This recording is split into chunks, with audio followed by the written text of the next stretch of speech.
way to tell this story other than to just tell it straight, because it's so disturbing on so many levels here. U.S. military records show that the Air Force dumped the remains of at least 274 American soldiers in a Virginia landfill, and that number is far greater than the military had previously acknowledged before stopping this secretive practice 3 years ago. Jennifer Griffin is live at the Pentagon with more on this. You just taken that image of the dump, and you got so many things go through your mind, Jennifer. What was the Air Force doing with the remains of our troops?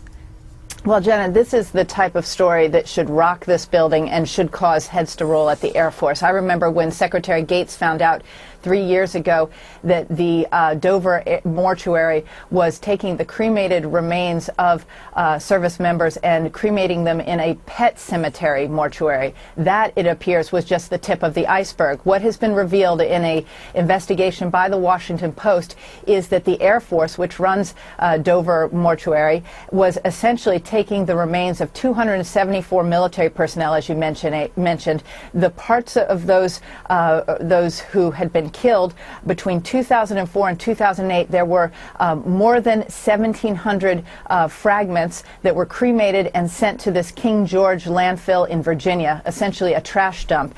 The revelations came about after a 4-year investigation by the widow of Sergeant Scott Smith. He was in a bomb disposal unit, had been killed in July 2006, and she kept asking questions of the Air Force where the remains of her husband had gone. Eventually she got the answer, and when she got the answer, she shared it with the Washington Post, and that's how we know about this story. This is unbelievable. You mentioned that this is a type of story that should rock the building that you're in. Is it? Are we getting that type of reaction from the Pentagon? Well, the Air Force has been slow to react. The Defense Secretary's spokesman, who I spoke to this morning, George Little, says that the Secretary is aware of the story, and he is supporting right now a practice that began in 2008, which is to bury the cremated remains at sea. But the Air Force says that there were so many pieces coming back from the wars in Iraq and Afghanistan that they could not DNA match all of those fragments.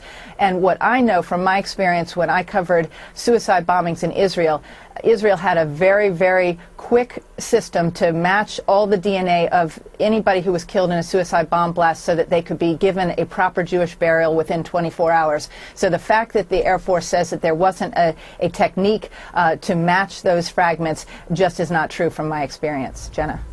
This is a really interesting context. A very upsetting story. We'll continue to keep our viewers up to date.